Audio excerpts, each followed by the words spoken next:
बढ़ते हैं और एक और कंपनी के मैनेजमेंट से बात करते हैं। हमारे साथ फिनो पेमेंट के मैनेजमेंट जुड़ गए हैं। फिनो पेमेंट के Q1 के नतीजों की अगर बात करें, मुनाफे में हमने देखा है इजाफा देखने को मिला है, साथ ही नेट इंटरेस्ट इनकम भी इनकी बढ़ी है। और स्टॉक के मूवमेंट को अगर आप देखें, पिछले एक महीने में स्टॉक ने करीब 34% के रिटर्न्स दिखाए हैं, तो क्लियरली स्टॉक भी अच्छे खासे मूव के साथ इस वक्त ट्रेड करता हुआ। आइए नतीजों को लेकर मैनेजमेंट का क्या कहना है, बिजनेस एक्सपेंशन को लेकर बातचीत क्या हो रही है, इस पर बात करते हैं। हमारे साथ फिनो पेमेंट बैंक के MD और CEO ऋषि गुप्ता अब जुड़ गए हैं।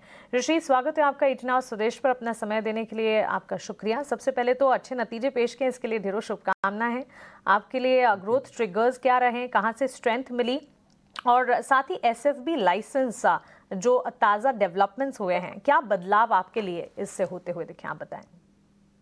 हमारी जो स्ट्रैटेजी रही है पिछले 2 सालों से, वो जिसको हम टैम कहते हैं, transaction to accounts to monetisation. तो हमारी ट्रांजैक्शन पे भी ग्रोथ हुई है। हम लोग ऑन अ मंथली बेसिस हम 2.5 लाख अकाउंट्स पर मंथ हम ऐड कर रहे हैं। सो उसकी वजह से हमारा रेवेन्यू भी ग्रोथ करा है। हमारी एन्युटी इनकम जो है वो नियरली 96% ग्रो करी है। 26 करोड़ का हमें वहाँ पे रिन्यूअल इनकम मिला है कासा के ऊपर।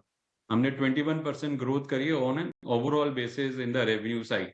सो रेवेन्यू की ग्रोथ है, साथ में उसके अंदर मार्जिन की ग्रोथ आ रही है। हमारा पैट मार्जिन 5.4% है, जो पिछले साल में 3.5% था पहले क्वार्टर के अंदर। पहला क्वार्टर नॉर्मली हमारा, क्योंकि सारे साल के नॉर्मली सारे एक्सपेंसेस जैसे एम्प्लॉय कॉस्ट है, ऑपरेटिंग कॉस्ट है, वो आ जाती है। तो ओवर अ पीरियड वो इतनी ग्रो नहीं करती कंपेयर टू द रेवेन्यू। सो पहले क्वार्टर पे थोड़ा सा हमारा ड्रॉप आता है प्रॉफिट का सिक्वेंशियली अगर हम देखते हैं, एंड उसके बाद हम इसको रिकवर करते हैं। Coming to the SFB part, small finance bank को लेके जो आपका क्वेश्चन है, सो फिनो एक पेमेंट्स बैंक है, एक सक्सेसफुल पेमेंट्स बैंक है। हम लोगों ने काफी सारी चीजें पहली टाइम करी है। हमें लग रहा है कि SFB के अंदर जो हमारा कस्टमर बेस जो हमने बना लिया है 82 लाख का, जो हमारा मर्चेंट बेस है 14 लाख का, वो हमारे लिए एक बहुत बड़ा एक इंफ्रास्ट्रक्चर है, एक नोन कस्टमर बेस क्रिएट हो गया है। तो स्मॉल फाइनेंस बैंक में एक डिफरेंशिएटेड अप्रोच हम लेकर चल रहे हैं compare to uh traditional bank. हमारा model payments bank plus plus का मॉडल है। इसका मतलब ये है कि जो हमारे पे लिमिटेशन है 2 लाख रुपए की, वो अगर जाएगी, प्लस हमें लैंडिंग अपॉर्चुनिटी मिलेगी, तो हम और अच्छी तरह से ग्रो कर सकते हैं। फिनो ने जो अपना इकोसिस्टम बनाया है, ये एक एसेट लाइट इकोसिस्टम है। ब्रांचेस कम है, फिक्स कॉस्ट कम है, फिक्स एसेट्स कम है, और ज्यादातर हम मर्चेंट्स के थ्रू हम बिजनेस करते हैं। तो हमारी ये जो अप्रोच है, हम इस कोशिश करेंगे इसी अप्रोच के साथ हम स्मॉल फाइनेंस बैंक के अंदर भी आगे लेकर जाएं। तो अगर हम अपने अगले 3 से 5 साल के प्रोजेक्शंस लेकर चल रहे हैं, तो उसके अंदर हमें लग रहा है कि हमारा जो ट्रांजैक्शन इनकम है वो will continue to be substantial income. 75 to 80% of our revenue will continue to be on a transaction revenue. About 20% will come into lending business. So we'll continue like a transaction based services bank as such. सी फिनो ने जो अपना customer base create करा है, उसमें एक healthy deposit base हमें create करा है हमने। सो हमारी डिफरेंशिएटेड अप्रोच के अंदर हमारी कासा जो स्ट्रैटेजी है वो भी काफी डिफरेंट रहेगी, और हमें एक्सपेक्टेशन है कि जी हम कासा के अंदर एक अच्छा ग्रोथ पकड़ सकेंगे स्मॉल फाइनेंस बैंक जी में आके। हमारी एक्सपेक्टेशन है कि अगले 3 साल के अंदर हम 2 करोड़ कस्टमर बेस और 20 लाख मर्चेंट जी इकोसिस्टम हम क्रिएट कर पाएंगे। सो इसको इसको सबको अगर हम लेकर देखते हैं as a small finance bank, its will be a very different from a बिल्कुल। Traditional Rishi ji. Bank approach. जी जी ऋषि जी, अगला सवाल कस्टमर बेस को लेकर था, लेकिन काफी कुछ जवाब आपने हमें दे दिया है।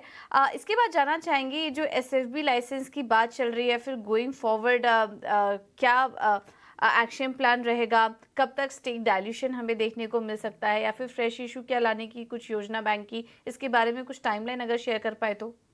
जरूर। सो हमारा बोर्ड अप्रूवल फ्राइडे को हुआ है। बोर्ड ने हमें अप्रूवल दिया है कि आप RBI को अप्लाई कर जी सकते हैं स्मॉल फाइनेंस बैंक के लिए। तो अब हम एप्लीकेशन अब सबमिट करेंगे in the due course of time. हमारी जो अपना जो कैपिटल बेस ऑलरेडी है, प्लस जो आगे की प्रॉफिट्स जो हम लोग एक्सपेक्ट कर रहे हैं, उसके बेसिस पे हमें लग रहा है कि अगले 5 साल तक हमें और कैपिटल की जरूरत नहीं पड़ेगी as a small finance bank also. And जो कस्टमर बेस है हमारा, वो हमारी सबसे बड़ी स्ट्रेंथ है। जो हमने इंफ्रास्ट्रक्चर बनाया है वो सबसे बड़ी स्ट्रेंथ है। उसी को हम लेके आगे इसको एज एन SFB कन्वर्ट करेंगे। ओके। ऋषि जी, समय की थोड़ी कमी है, इसलिए इतने सवालों को हम ले पाएंगे, लेकिन वापस से दोबारा आपसे कनेक्ट करने की ज़रूर कोशिश करेंगे। फिलहाल अपना कीमती समय हमें देने के लिए बहुत बहुत धन्यवाद आपका, और आने वाले तिमाही के लिए भी all the very best sir. Thank तो यू ये वेरी थे much. Fino payment thank you. Bank के मैनेजमेंट ऋषि गुप्ता हमारे साथ जुड़े थे। और एक बार स्टॉक पर राय ले लेते हैं, क्योंकि शानदार तेजी हमने देखी नतीजों के बाद देखने को मिली फिनो पेमेंट के, स्पेशली एसएफबी की जो घोषणा की है। किरण, आपका क्या व्यू बन रहा है फिनो पेमेंट कंपनी को लेकर?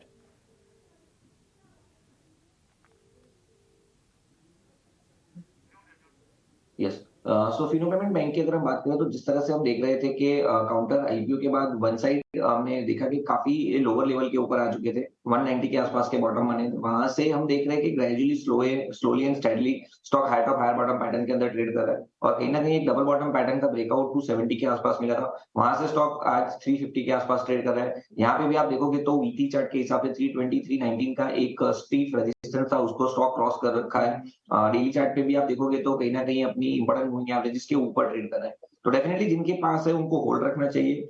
अगर कोई भी गिरावट आती है तो 300-320 एक अच्छा खासा एक्यूमुलेशन ज़ोन है, तो वहाँ पे आप एक्यूमुलेट कीजिए। 290 का एक स्ट्रिक्ट स्टॉप लॉस आप मेंटेन कीजिए, और जिस तरह के चार्ट पैटर्न है, नेक्स्ट जो हम रेजिस्टेंस या तो टारगेट देख रहे हैं, वो 410 का है। तो 410 के टारगेट के लिए कोई भी डिप आता है, हमें लॉन्ग करके जाना चाहिए, 290 का स्टॉप।